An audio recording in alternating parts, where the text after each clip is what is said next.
warahmatullahi wabarakatuh. Perkenalkan, nama saya Sevia Triaulia dengan NIM 2501010042.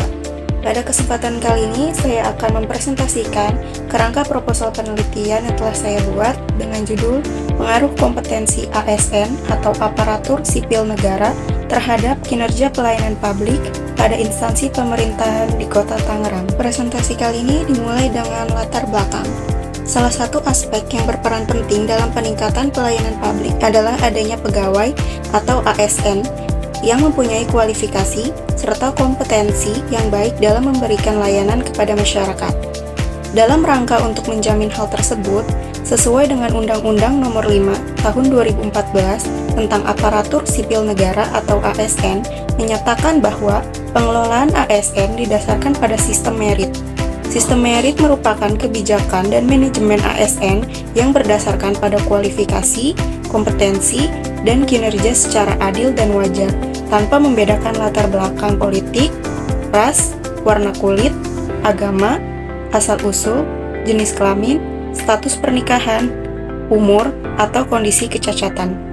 Kota Tangerang sebagai kota dengan tingkat pertumbuhan, penduduk dan aktivitas pelayanan publik yang tinggi menghadapi tuntunan masyarakat terhadap pelayanan yang semakin kompleks. Namun, dalam praktiknya, masih ditemukan berbagai permasalahan pelayanan publik, seperti kurangnya kejelasan informasi, prosedur yang berbelit, serta komunikasi yang kurang efektif antara ASN dan masyarakat. Kondisi ini menunjukkan perlunya peningkatan kompetensi ASN, khususnya dalam aspek komunikasi, guna mendukung kinerja pelayanan publik yang optimal. Berdasarkan uraian tersebut, penelitian mengenai pengaruh kompetensi ASN terhadap kinerja pelayanan publik pada instansi pemerintah di Kota Tangerang menjadi penting untuk dilakukan sebagai dasar perumusan kebijakan peningkatan kualitas aparatur dan pelayanan publik. Selanjutnya ada rumusan masalah. Yang pertama adalah apa kompetensi ASN pada instansi pemerintah di Kota Tangerang? Yang kedua, apa kinerja pelayanan publik pada instansi pemerintahan di Kota Tangerang? Dan yang terakhir adalah seberapa besar pengaruh kompetensi ASN terhadap kinerja pelayanan publik pada instansi pemerintahan di Kota Tangerang. Selanjutnya ada tujuan penelitian. Tujuan penelitian yang pertama adalah untuk mengetahui kompetensi ASN di Kota Tangerang. Yang kedua adalah untuk mengetahui kinerja pelayanan publik pada instansi pemerintahan di Kota Tangerang. Dan yang terakhir adalah untuk menganalisis pengaruh kompetensi ASN terhadap kinerja pelayanan publik pada instansi pemerintah di Kota Tangerang. Selanjutnya ada manfaat penelitian. Manfaat penelitian terbagi menjadi beberapa poin. Yang pertama adalah manfaat teoritis. Manfaat teoritis yaitu penelitian ini dapat diharapkan memberikan kontribusi dalam pengembangan teori administrasi publik, khususnya yang berkaitan dengan manajemen sumber daya manusia dan peningkatan kinerja pelayanan publik. Yang kedua yaitu manfaat praktis, yaitu bagi pemerintah, penelitian ini diharapkan dapat menjadi dasar pertimbangan pemerintah dalam merumuskan kebijakan peningkatan kompetensi ASN. Selanjutnya ada manfaat bagi instansi pemerintah, yaitu bertujuan untuk mengetahui kondisi kompetensi ASN dan kinerja pelayanan publik. Hasil penelitian ini dapat dimanfaatkan oleh instansi pemerintah sebagai bahan evaluasi. Dan yang terakhir yaitu bagi aparatur sipil negara atau ASN itu sendiri, yaitu hasil penelitian ini diharapkan dapat meningkatkan kesadaran ASN akan pentingnya kompetensi dan profesionalisme dalam menjunjung kinerja pelayanan publik, sehingga mendorong ASN untuk terus mengembangkan kemampuan dan kualitas kerjanya. Selanjutnya ada manfaat akademis, yaitu memberikan gambaran empiris mengenai pengaruh kompetensi ASN terhadap kinerja pelayanan publik. Penelitian ini dapat dijadikan referensi akademis bagi mahasiswa dan penelitian selanjutnya. Pembahasan selanjutnya kita masuk pada materi kompetensi ASN atau aparatur sipil negara. Kompetensi ASN atau aparatur sipil negara merupakan kemampuan yang dimiliki oleh aparatur dalam melaksanakan tugas dan tanggung jawabnya secara profesional. Kompetensi mencangkup aspek pengetahuan, keterampilan, dan sikap atau perilaku kerja yang mendukung kinerja individu maupun organisasi. Dalam konteks organisasi publik, kompetensi ASN menjadi faktor penting karena ASN berperan langsung sebagai pelaksana kebijakan dan pemberi layanan kepada masyarakat. Penilaian kompetensi ASN di Kota Tangerang meliputi 3 aspek utama. Yang pertama adalah kompetensi manajerial, yang kedua ada kompetensi sosial kultural, dan yang terakhir adalah kompetensi teknis.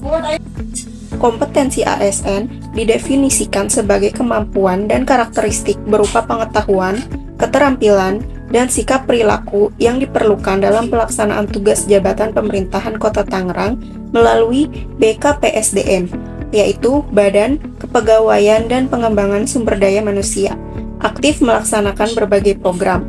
Antara lain yang pertama adalah Individual Development Plan atau IDP, yang kedua adalah pelatihan teknologi, dan yang terakhir adalah Tangerang Government University atau GORFU.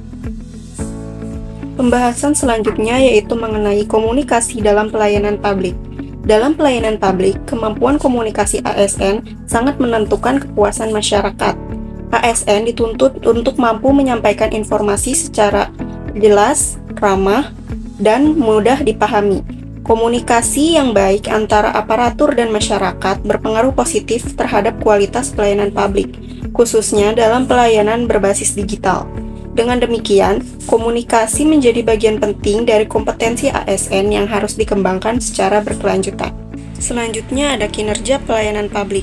Pelayanan publik menurut Keputusan Menteri Pendayagunaan Aparatur Negara Nomor 63/M.PAN/7/2003 adalah segala kegiatan pelayanan yang dilaksanakan oleh penyelenggara pelayanan publik sebagai upaya pemenuhan kebutuhan penerima pelayanan maupun pelaksanaan ketentuan peraturan perundang-undangan.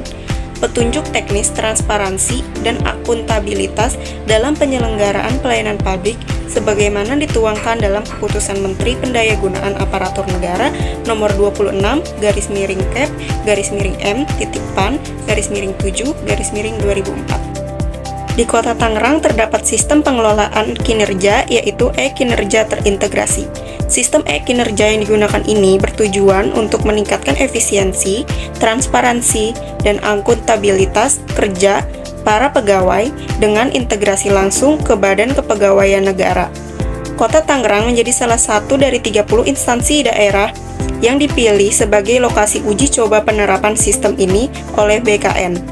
Sejak tahun 2019, pemerintah Kota Tangerang telah menggunakan aplikasi e-kinerja yang tersinkronisasi dengan berbagai jenis data kepegawaian seperti kenaikan pangkat hingga pengajuan pensiun melalui e-kinerja. Pemerintah dapat melakukan penilaian sistem merit, penilaian kinerja pegawai, talent kerja, hingga melihat indeks profesional ASN dengan lebih mudah. Pembahasan selanjutnya adalah hubungan kompetensi ASN dengan kinerja pelayanan publik. Hubungan antara kompetensi ASN dan kinerja pelayanan publik telah banyak dibahas dalam penelitian terdahulu. Kompetensi yang dimiliki aparatur secara langsung mempengaruhi kualitas hasil kerja dan pelayanan yang diberikan. ASN yang kompeten mampu bekerja secara profesional, responsif, dan berorientasi pada kepuasan masyarakat. Pembahasan selanjutnya adalah metode penelitian. Yang pertama adalah jenis penelitian. Penelitian ini menggunakan pendekatan kuantitatif dengan metode deskriptif dan verifikatif. Pendekatan deskriptif bertujuan untuk menggambarkan secara sistematis kondisi kompetensi aparatur sipil negara atau ASN serta kinerja pelayanan publik pada instansi pemerintahan di Kota Tangerang. Adapun pendekatan verifikatif digunakan untuk menguji hubungan dan pengaruh kompetensi ASN terhadap kinerja pelayanan publik berdasarkan data empiris yang diperoleh di lapangan. Pendekatan kuantitatif dipilih karena penelitian ini berfokus pada pengukuran variabel menggunakan data numerik yang selanjutnya dianalisis dengan teknik statistik guna memperoleh kesimpulan yang objektif dan terukur. Dengan pendekatan ini, peneliti dapat menjelaskan hubungan sebab akibat antara variabel yang diteliti secara ilmiah. Selanjutnya adalah teknik pengumpulan data. Untuk memperoleh data yang relevan dan akurat, Penelitian ini menggunakan beberapa teknik pengumpulan data sebagai berikut.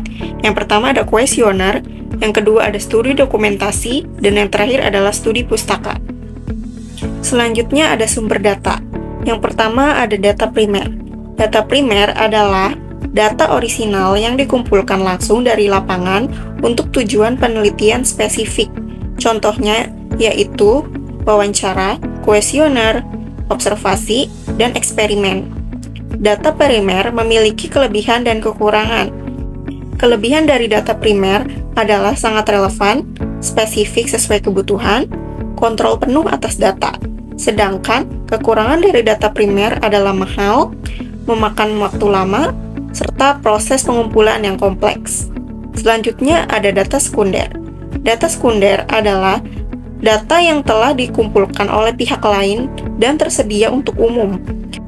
Contohnya yaitu sumber yang digunakan adalah buku, jurnal, laporan pemerintah atau BPS, data internal perusahaan, artikel, media massa. Sama halnya dengan data primer, data sekunder juga memiliki kelebihan dan kekurangan. Kelebihan dari data sekunder adalah hemat biaya, cepat diperoleh, memberikan konteks luas atau historis, sedangkan kekurangannya adalah kurang spesifik, mungkin tidak relevan, dan ketinggalan zaman. Sekian presentasi yang dapat saya sampaikan, kurang lebihnya mohon maaf. Wassalamualaikum warahmatullahi wabarakatuh.